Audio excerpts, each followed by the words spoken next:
Quel scandale! Comment Saint Paul peut-il dire des choses pareilles? Comment la Bible, la parole de Dieu, peut-elle garder un tel commandement?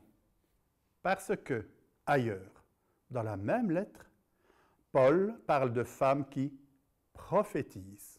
Et il trouve ça normal que des femmes parlent en public, au nom de Dieu, sous l'inspiration du Saint-Esprit.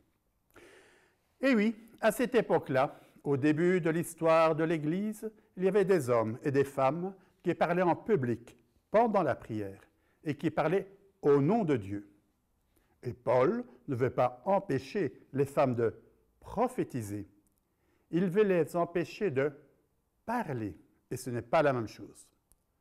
Quand deux personnes parlent entre elles pendant la messe, c'est rarement sous l'inspiration du Saint-Esprit. C'est bien plutôt pour parler de choses futiles.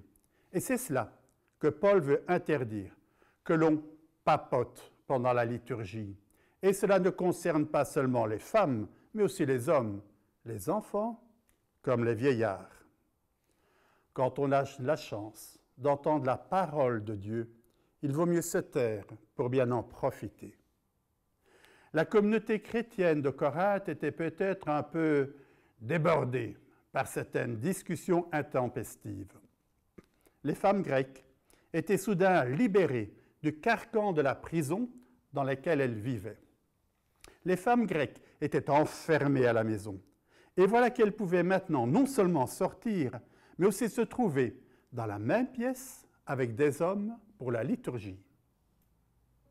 La tentation devait être forte d'en profiter pour parler, pour faire connaissance, pour se libérer. Mais la liturgie n'est pas faite pour raconter les dernières nouvelles. La liturgie est d'abord faite pour rencontrer la parole de Dieu et d'en profiter.